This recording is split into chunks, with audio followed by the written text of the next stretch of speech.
So this is how you change a faulty heat igniter for the carrier model number 58DLA.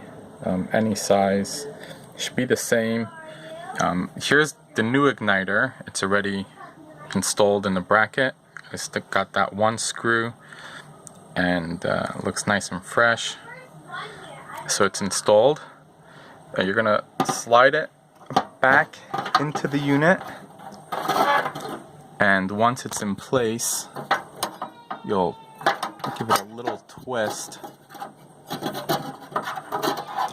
to stand up behind the burner, and then slide it here into, there's a little spot that the bracket hangs on underneath the burner.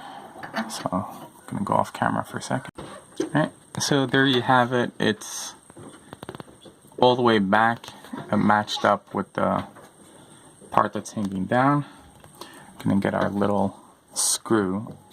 Fortunately, this one does not have a spot for a flat screwdriver, so either you're gonna have to finagle it with a wrench or use a very narrow, or about 1/4 inch or 6mm hex driver.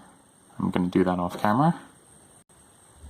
Alright, so there we have that nut back in place. You can see the top of the igniter above, and that's the whole assembly attached. And here's the connector. There's only one way to put it in, so it should just slide right in.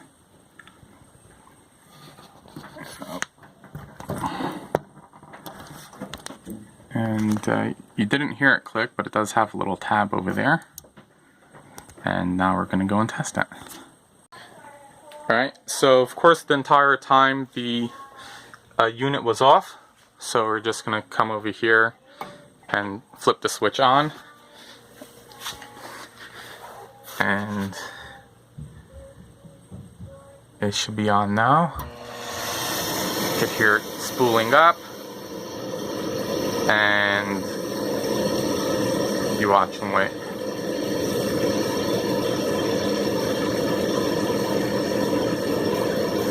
And now you can see the igniter getting hot, red hot, and the gas should come on momentarily.